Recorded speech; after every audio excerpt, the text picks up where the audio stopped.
Hello friends, स्वागत है आप सभी लोगों का हमारे चैनल कुक स्टडी में। मैं अकमल बेस्ट। इस वीडियो के माध्यम से दोस्तों आपके यहाँ पर कराऊंगा आर्मी टेक्निकल यानी का दोस्तों केमिस्ट्री का पार्ट नंबर 18, यानी कि यहाँ पर आपको मिलेगा रसायन विज्ञान का भाग नंबर 18।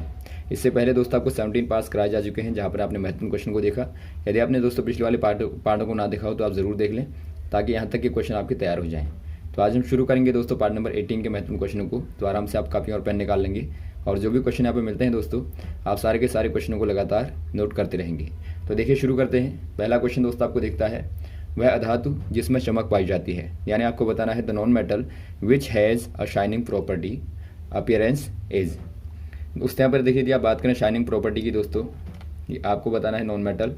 आप जानते हैं दोस्तों जो शाइनिंग प्रॉपर्टी होती है, जो शाइनिंग प्रॉपर्टी होती है ये ख़ास तौर पर किन में होती है दोस्तों, ये मेटल में होती है, यानी कि धातुओं में होती है। लेकिन यदि आप बात करें दोस्तों नॉन मेटल की, नॉन मेटल, तो इनमें दोस्तों खासतौर क्या होता है, इनमें शाइनिंग प्रॉपर्टी नहीं पाई जाती है और ये कंडक्शन नहीं करती हैं और ये मेलेबल और डिक्टाइल नहीं होती हैं। तो यहाँ पे देखिए दोस्तों यदि आप बात करें आयोडीन की, आयोडीन में दोस्तों शाइनिंग प्रॉपर्टी होती है, यानी एक प्रकार से होता है इसमें शाइनी सरफेस होता है, यानी एक प्रकार से दोस्तों क्या होती है, चमकीली सतह पाई जाती है। तो यहाँ पर आप कह देंगे दोस्तों जो आयोडीन होता है उसमें धात्विक चमक पाई जाती है। तो ऑप्शन नंबर कौन सा हो जाएगा, ऑप्शन नंबर दोस्तों आपका सी वाला हो जाएगा। आप सी वाले में टिक कर देंगे। नेक्स्ट क्वेश्चन देखिए दोस्तों, निम्न में कौन विषम है, यानी आपको बताना है which one is odd in following, यानी आपको यहाँ पर बताना है कौन सा वाला दोस्तों ऑड है। पहला आपको दिया ब्रास, यानी आपको दोस्तों पीतल दिया है। पीतल क्या है दोस्तों, ये आपका यहाँ पर होता है कॉपर और जिंक का एक प्रकार से मिक्सचर होता है, यानी क्या कहेंगे आप, ये दोस्तों एक प्रकार से क्या होता है, मिश्रण होता है। और सेकंड वाला आपको दिया है दोस्तों वाटर यानी कि जल दोस्तों, और आप जानते हैं ये क्या होता है, H2 केमिकल फार्मूला होता है और एक प्रकार से दोस्तों कंपाउंड होता है, यानी एक प्रकार से क्या होता है, यौगिक होता है। नेक्स्ट आपको दिया केन शुगर, या फिर आप कह सकते हैं शुगर। यदि आप शुगर की बात करें दोस्तों तो ये आपका यहाँ पर होता है C12H22O11, यानी यहाँ पर आप कह सकते हैं दोस्तों ये क्या होता है, एक प्रकार से ये भी आपका कंपाउंड होता है, यानी आप कह देंगे यौगिक होता है। और वैसे आप नेक्स्ट वाला देखते हैं दोस्तों, आपको दिया है कॉमन सॉल्ट, यानी आपको यहाँ पर सामान्य नमक दिया है। कॉमन साल्ट की बात करें यदि आप दोस्तों, यानी NaCl आप कहेंगे, सोडियम क्लोराइड। तो ये दोस्तों क्या है, एक प्रकार से ये भी एक प्रकार से कंपाउंड होता है। तो यहाँ पर आप देखते हैं दोस्तों NaCl कंपाउंड होता है, H2 कंपाउंड होता है, और यहाँ पर आप देखते हैं शुगर कंपाउंड होती है। तो यहाँ पर दोस्तों जो आपका पहला वाला है, यानी जो आपको ब्रास दिया है, ब्रास क्या है दोस्तों, एक प्रकार से यह एक प्रकार से मिक्सचर है, यानी कि एक प्रकार से मिश्रण है। तो यही दोस्तों क्या हो जाएगा, ऑड हो जाएगा। तो ऑप्शन नंबर आप ए वाले में टिक कर देंगे। ब्रास यहाँ पर दोस्तों क्या हो जाएगा, इनमें से ऑड हो जाएगा।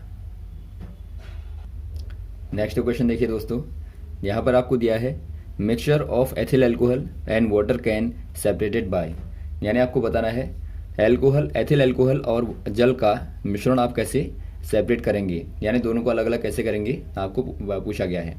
यदि आप बात करें दोस्तों mixture of ethyl alcohol and water, ये क्या होता है दोस्तों, एक प्रकार से ये आपका होमोजीनियस मिक्सचर होता है, यानी कि एक प्रकार से दोस्तों समांगी मिश्रण होता है। और जो समांगी मिश्रण होते हैं दोस्तों, इनको आप आराम से सेपरेट नहीं कर पाते हैं। यदि आप यहाँ पे यूज़ करेंगे दोस्तों फनल का, यदि आप सेपरेटिंग फनल का यूज़ करेंगे तो आप इसको अलग नहीं कर पाएंगे, और ना ही दोस्तों आप इवेपोरेशन के माध्यम से यानी वाष्पन के माध्यम से यहाँ पर अलग कर पाएंगे। यहाँ पे देखिए दोस्तों आपका थर्ड वाला दिया है फ्रिक्शनल डिस्टिलेशन दिया है, यानी कि यहाँ पे दोस्तों आप एक चीज़ का इस्तेमाल कर सकते हैं डिस्टिलेशन, यानी दोस्तों आप आसवन कहते हैं इसको। आसवन क्या होती है दोस्तों, कौन सी वाली प्रॉपर्टी होती है, यहाँ पे दोस्तों एक प्रकार से लिक्विड को आप कन्वर्ट करते हैं वेपर में, यानी आप कह देंगे conversion property of liquid into vapour. तो यही दोस्तों आपका डिस्टिलेशन कहलाता है, यानी कि आसवन कहलाता है। तो यहाँ पे देखिए दोस्तों, यदि आप देखें एथिल एल्कोहल का एथिल एल्कोहल का यदि आप दोस्तों देखें बॉइलिंग पॉइंट को देखें दोस्तों, तो ये आपका यहाँ पर होता है 78 डिग्री सेंटीग्रेड के अप्रोक्सीमेट होता है। और यदि आप बात करें दोस्तों वाटर की, नॉर्मल वाटर की यदि आप बात करें जल की दोस्तों, तो वाटर का बॉइलिंग पॉइंट क्या होता है दोस्तों? बॉइलिंग पॉइंट यहाँ पर होता है 100 डिग्री सेंटीग्रेड, यानी कि 100 डिग्री सेंटीग्रेड होता है। तो यहाँ से दोस्तों आपको क्या मालूम होता है, यदि आप दोस्तों 78 के ऊपर गर्म करते हैं तो यहाँ से दोस्तों जो एथिल अल्कोहल होगा उसका इवेपरेशन हो जाएगा, यानी आप दोस्तों उसको भाप के रूप में, वेपर के रूप में स्टोर कर लेंगे। और जो जल होगा दोस्तों वो आपका सोल्यूशन में नीचे बचा रहेगा, क्योंकि जल का वाष्पन के लिए दोस्तों आपको 100 तक चाहिए होता है टेम्परेचर, लेकिन आप 100 तक देंगे नहीं, कर लेंगे। तो ऑप्शन नंबर यहाँ पर आपका हो जाएगा सी वाला, फ्रैक्शनल डिस्टिलेशन। अगला क्वेश्चन देखिए दोस्तों, गैसीय नियम की संक्षिप्त समीकरण है, यानी आपको बताना है the combined gas law equation is. यदि आप बात करें दोस्तों कंबाइंड गैस लॉ इक्वेशन की,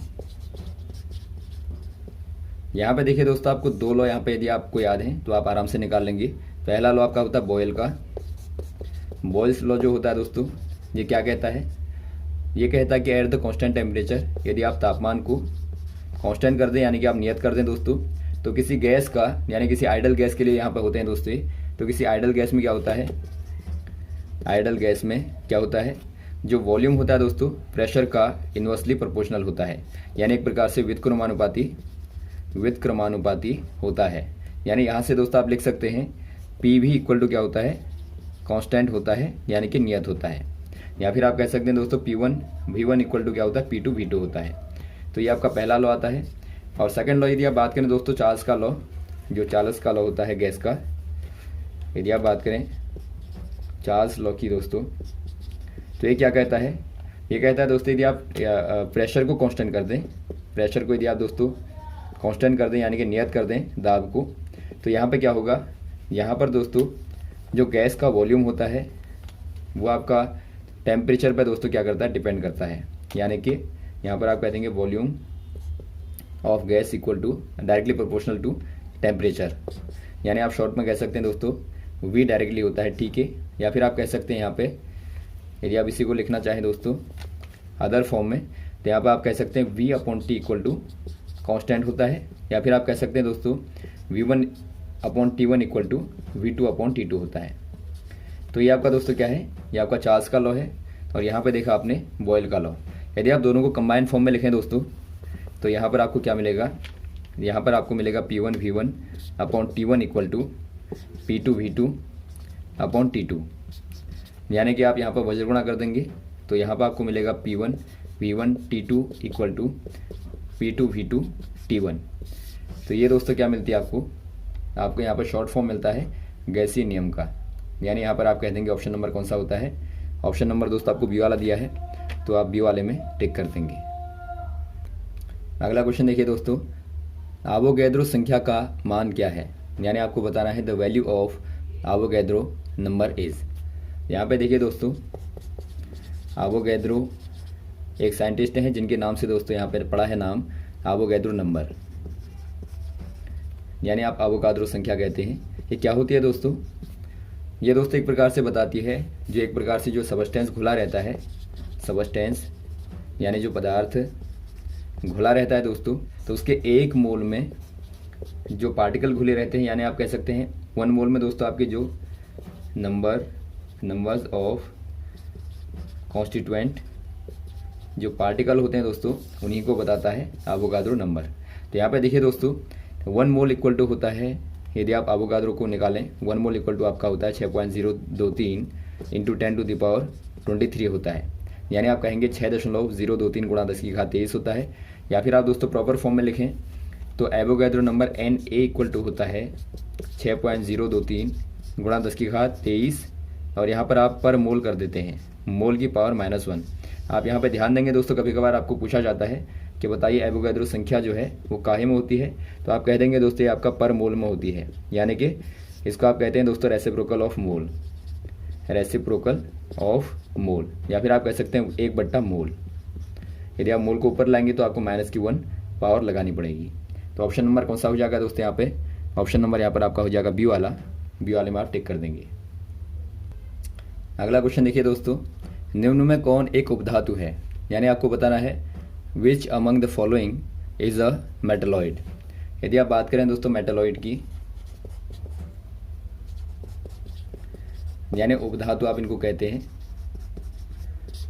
तो यहाँ पर कौन सा वाला है आपको बताना है। पहला दोस्तों आपको टेन दिया है, और टेन आप जानते हैं दोस्तों क्या है, एक प्रकार से मेटल होता है। सेकंड वाला आपको दिया सिल्वर, सिल्वर भी दोस्तों क्या होता है, मेटल होता है। थर्ड वाला आपको दिया आयोडीन, आयोडीन दोस्तों क्या होता है, ये आपका नॉन मेटल होता है, यानी अधातु होती है। और फोर्थ वाला आपको दिया आर्सेनिक, और आर्सेनिक आप जानते हैं दोस्तों क्या है, यही आपका मेटलॉइड होगा, यानी कि उपधातु होगा। आप इसको एस के द्वारा रिप्रेजेंट करते हैं दोस्तों। यदि आप इसको निकालना चाहें, यदि आपको इसका एटॉमिक नंबर याद हो दोस्तों, तो आप वहाँ से भी निकाल सकते हैं कि ये कौन सा वाला होगा। यदि आप देखें आर्सेनिक का दोस्तों, यदि आपको एटॉमिक नंबर याद होगा तो ये आपका 33 होता है। तो यदि आप इसका कन्फिगरेशन करेंगे तो यहाँ पर आपको मिलेगा 2, 8, 18, 18, और यहाँ पर आपको मिलेगा दोस्तों 28 हो गए, तो 5 बचे यहाँ पे।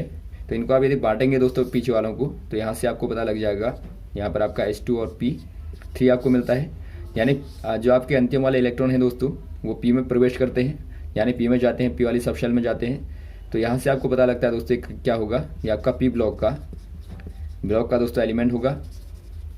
और आप जानते हैं जो मैक्सिमम P वाले होते हैं दोस्तों क्या होते हैं, वो एक प्रकार से मेटलॉइड ही होते हैं। जो आपके उपधातु होते हैं दोस्तों, वो आपके खास तौर पर P ब्लॉक में ही पाए जाते हैं। तो यहाँ पर आप टिक कर देंगे, ऑप्शन नंबर आपका डी वाला हो जाएगा आर्सेनिक। अगला क्वेश्चन देखिए दोस्तों, तत्व जिसे पानी में संरक्षित किया जाता है, यानी कि आपको बताना है an element which is preserved under water. यदि आप बात करें दोस्तों एलिमेंट प्रिजर्व्ड अंडर वाटर, ये क्या होगा दोस्तों, कौन सा वाला एलिमेंट होता है जिसको पानी के अंदर संरक्षित किया जाता है, या फिर आप कहें दोस्तों रखा जाता है। तो पहला आपको दिया सोडियम। आप जानते हैं दोस्तों सोडियम को कहाँ रखा जाता है, सोडियम को रखा जाता है केरोसिन ऑयल में, यानी मिट्टी के तेल में दोस्तों सोडियम को रखा जाता है। ये भी बार बार पूछा जाता है। तो यहाँ पर दोस्तों आपका जो वाटर के अंदर रखा जाता है वो आपका होता है वाइट फॉस्फोरस, यानी आपका सफ़ेद जो फास्फोरस होता है दोस्तों, उसको पानी के अंदर रखा जाता है, पी को दोस्तों। तो ऑप्शन नंबर कौन सा हो जाएगा, आपका सी वाला हो जाएगा वाइट फास्फोरस, यानी सफ़ेद फास्फोरस को दोस्तों पानी के अंदर रखा जाता है। क्योंकि दोस्तों ये बहुत ज़्यादा रिएक्टिव होता है, यानी एक प्रकार से आप कहेंगे ऑटो इग्निशन होता है, यानी कि स्वतः जलने वाला होता है दोस्तों, तो इसीलिए इसको पानी के अंदर रखा जाता है। अगला क्वेश्चन देखिए दोस्तों, ब्रेन डैडेस का विलयन है, यानी आपको बताना है brain is a solution of. यदि आप बात करें दोस्तों ब्रेन की, ये दोस्तों एक प्रकार से सॉल्यूशन होता है वाटर एंड सॉल्ट का। यहाँ पर सॉल्ट के तौर पर आप ले सकते हैं NaCl को और H2 दोनों को मिला देंगे, तो यही दोस्तों क्या है, ब्रेन है। या फिर आप ले सकते हैं दोस्तों KCl को और आप H2 को मिला दें, तो यहाँ पर आपका सॉल्ट के साथ में दोस्तों आपका वाटर होगा, तो क्या बनाएगा, ये दोस्तों ब्रेन बनाएगा। तो यहाँ पर जो ब्रेन होता है दोस्तों खास तौर पर ये कॉमर्शियल सोर्स होता है, काहे का, सॉल्ट का। ये खास तौर पर दोस्तों यदि आप बात करें नेचुरल ब्रेन की बात करें, तो ये दोस्तों आपका अंडर ग्राउंड मिलता है। तो यहाँ पर आप टिक कर देंगे, ऑप्शन नंबर कौन सा हो जाएगा, सोडियम क्लोराइड इन वाटर। तो ये दोस्तों आपका क्या हो जाएगा, एक प्रकार से ये ब्रेन हो जाएगा। तो ऑप्शन नंबर आप ये वाले में टिक कर देंगे। अगला क्वेश्चन देखिए दोस्तों, लूनार कास्टिक है, यानी आपको बताना है लूनार कास्टिक इज। यदि आप बात करें दोस्तों लूनार कास्टिक की, ये दोस्तों केमिकली यदि आप इसको देखें, केमिकली यानी कि यदि आप रासायनिक रूप से देखें दोस्तों, रासायनिक रूप से ये होता है सिल्वर नाइट्रेट, यानी AgNO3 आप कहते हैं, ये आपका सिल्वर नाइट्रेट होता है दोस्तों। ये दोस्तों एक प्रकार से एंटीसेप्टिक होता है, एंटीसेप्टिक होता है, यानी एक प्रकार से आप कहते हैं प्रतिरोधी होता है। यदि आप बात करें दोस्तों इसकी यूज़ की, तो ये खास तौर पर यूज़ होता है यहाँ पर चीप, यानी सस्ते दोस्तों प्रिक्योर के तौर पे, प्रिक्योर्सर के तौर पर दोस्तों यूज़ होता है, यानी एक प्रकार से यहाँ पर संरक्षित करता है चीज़ों को। एग्जाम्पल के तौर पर आप ले सकते हैं दोस्तों फोटोग्राफिक कंपाउंड को, यानी आप बात करें दोस्तों फोटोग्राफिक कंपाउंड्स की दोस्तों, तो वहाँ पर इसका इस्तेमाल किया जाता है एक प्रकार से प्रिक्योजर के तौर पे, यानी एक प्रकार से दोस्तों यहाँ पर उनको संरक्षित करता है। AgNO3 दोस्तों आपको मालूम भी होगा, एक क्वेश्चन आता भी है कि बताइए AgNO3 का किनका यूज यहाँ पर फोटोग्राफी में किया जाता है, तो वहाँ पर आप कहते हैं सिल्वर नाइट्रेट का। तो यहाँ पर हो जाएगा दोस्तों ऑप्शन नंबर कौन सा हो जाएगा, यहाँ पे डी वाला हो जाएगा सिल्वर नाइट्रेट।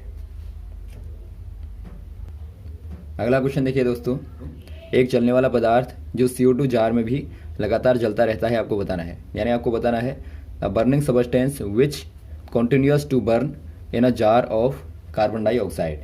यदि आप बात करें दोस्तों यहाँ पे substance continue burning under carbon dioxide jar. यहाँ पर आप नॉर्मली देखते हैं दोस्तों जो बर्निंग प्रोसेस होती है दोस्तों, यानी जो जलने की प्रक्रिया होती है, यदि आप दोस्तों यहाँ पर CO2 को संपर्क में लाते हैं तो क्या होती है, वो एक प्रकार से रुक जाती है। यानी दोस्तों यदि आप आग को बुझाना चाहते हैं तो वहाँ पर आप CO2 को, यानी कि दोस्तों आप देखते हैं कि आग को बुझाने के लिए दोस्तों आप कार्बन डाइऑक्साइड का यूज़ करते हैं। लेकिन यहाँ पे देखिए दोस्तों एक ऐसा सबस्टेंस है जहाँ पर आप इसको यदि जार में भी डाल देंगे CO2 के दोस्तों, तो वहाँ भी क्या करेगा, ये लगातार बर्न करता रहेगा यानी जलता रहेगा।